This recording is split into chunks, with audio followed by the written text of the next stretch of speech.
শয়তান মানুষের প্রকাশ্য শত্রু। শয়তান আমাদের আমলকে ধ্বংস করার জন্য সবসময় লেগেই থাকে।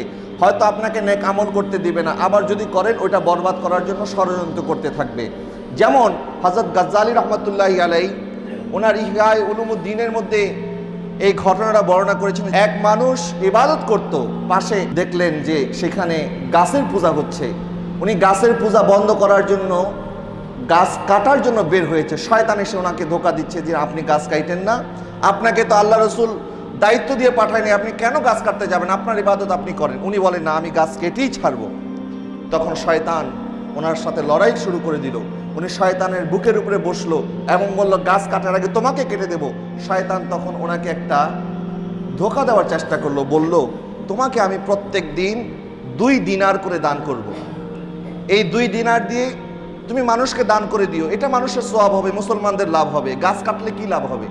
তখন ওই শয়তানের প্রতারণায় ওই ব্যক্তি নরম হয়ে গেল, বললো আচ্ছা ঠিক আছে, 2 দিনার দিলে তো ভালোই, 1 দিনার দিয়ে আমি মানুষকে দিয়ে দেবো, আরেক দিনের পরিবারের জন্য খরচ করব। প্রথম দিন যখন উনি গেলেন, শয়তান ওনার দরজার মধ্যে 2 দিনার রেখে দিয়েছে।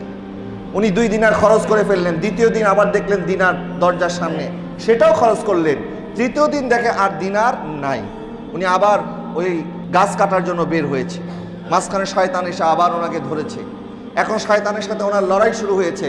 কিন্তু গত 2 দিন আগে যখন শয়তানের সাথে লড়াই করেছিল তখন তিনি বিজয়ী হয়েছিল, শয়তান ধরাশায়ী হয়ে গেছে।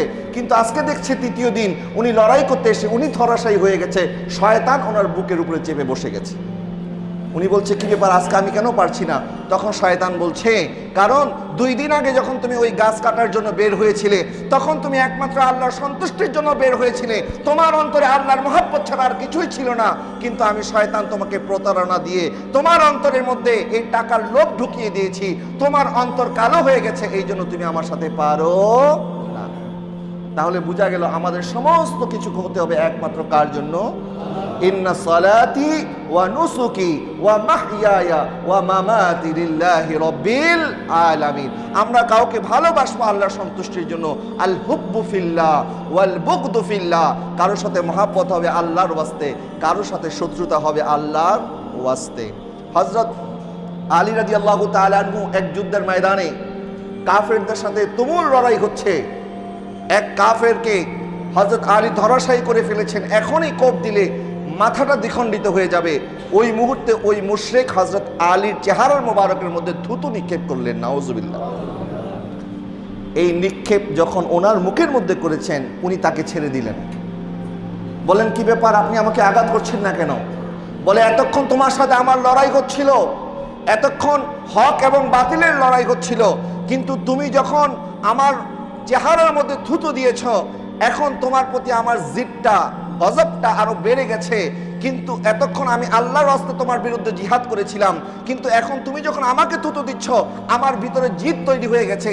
এখন আমি যদি তোমাকে হত্যা করে ফেলি, হতে পারে আল্লাহর দরবারে হয়তো এটা কাউন্ট হবে যে আমার জিদ মিটানোর জন্য তোমাকে হত্যা করেছি। আমি আমার জিদ মিটানোর জন্য তোমাকে হত্যা করব না, সেই জন্য তোমাকে ছেড়েই দিলাম। জোরে বলুন না সুবহানাল্লাহ। তখন ওই ব্যক্তি কালেমা পড়ে মুসলমান হয়ে গেছে, সুবহানাল্লাহ। যে ইসলামের এত সৌন্দর্য, মুসলমানরা সমস্ত কিছু করে একমাত্র কাকে খুশি করার জন্য? হযরতে আমিরে মুআবিয়া রাদিয়াল্লাহু তাআলা আনহু একদিন ঘুমিয়ে গেছেন, ফজরের ওয়াক্ত হয়ে গেছে, এক লোক ওনাকে ডেকে তুললেন। উনি বলতেছে, কি ব্যাপার, কেউ নাই, কে আমাকে ডাকলো? পরে দাঁড়িয়ে দেখে শয়তান ওনাকে ডেকেছে নামাজ পড়ার জন্য। কি ব্যাপার, শয়তান তো মানুষকে নামাজ থেকে বিরত করার জন্য চেষ্টা করে, আজকে শয়তান এসেছে ওনাকে নামাজ পড়ানোর জন্য। উনি অবাক হয়ে গেলেন, কি ব্যাপার শয়তান, তুমি কেন আমাকে ডেকেছো, কেন ডেকে তুলেছো? তোমার কাজ তো নামাজ থেকে মানুষকে বিরত রাখা। তখন উনি বলে, হুজুর, আরো 2-4 দিন আগে আপনাকে ধোকা দিয়েছিলাম এবং আপনি ফজর নামাজ পড়তে পারেন নাই, সময় চলে গেছে। ফজর নামাজ না পড়তে পারার কারণে সকালে উঠে আপনি আল্লাহর দরবারে এমন তওবা করেছেন, এমন ভাবে কেঁদেছেন, আল্লাহ পাক আপনাকে 1 ওয়াক্তের বিনিময়ে 70 ওয়াক্ত ফজর নামাজের সওয়াব দিয়ে দিয়েছে। বলে, এই জন্য ডেকে তুলেছি, আপনি যদি আবার উঠে আবার কান্নাকাটি শুরু করেন, আবার তো 70 রক্ত পাওয়া যাবেন, দরকার নেই, একটাই পানি, এটাই ভালো। সুবহানাল্লাহ বলেন।